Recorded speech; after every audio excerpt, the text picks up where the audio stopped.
Teman-teman pernah kepikiran nggak hidup di tahun 2026 tapi punya kendaraan motor listrik gitu ya? Fiturnya serasa lagi ada di masa depan. Di belakang saya adalah Omoway Omo X. Kita bedah bareng-bareng ya. Jadi yang pertama adalah kita nggak perlu pakai anak kunci, remote ataupun juga NFC car. Kita bisa langsung tekan aja tombol di sini. Hold agak lama dan dia akan langsung proses nyala. Bootingnya agak cukup lama ya, tapi ketika nyala ini akan canggih karena dia punya fitur keamanan dengan pin, teman-teman. Ini pinnya default, jadi kita pakai tekan 555. Nah, dia akan langsung masuk. Motor udah ready untuk digalanin. Jadi selain manual lewat tombol di sini, ini juga motor bisa nyala lewat smartphone. Ketika smartphone-nya itu udah connect ke aplikasi bawaan dari Omoway. Yang kedua adalah kita buka bagasinya. Caranya adalah dengan menekan tombol di sini 2 kali.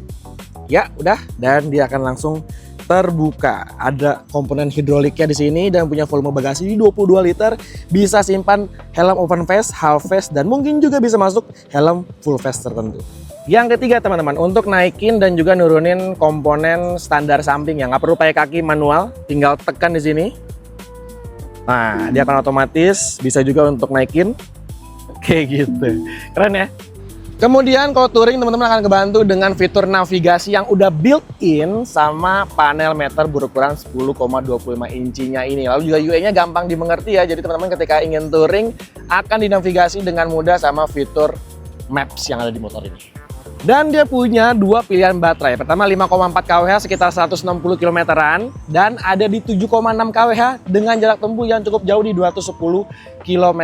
Sementara untuk motornya dia pakai motor model side mounting gitu ya di samping dengan tenaga di 17,4 HP-an dan torsinya besar banget di 320 Nm.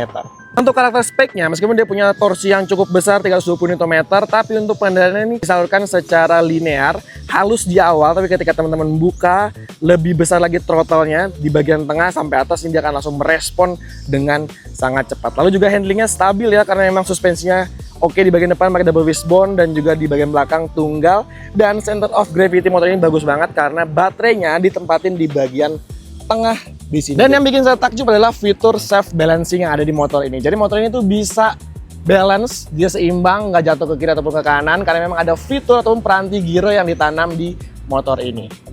Ya, harganya udah diungkap mulai 46,9 juta on the road Jakarta sampai 76,9 juta on the road Jakarta. Jadi ada 4 varian, teman-teman bisa pilih sesuai dengan preferensi dan juga kebutuhannya masing-masing.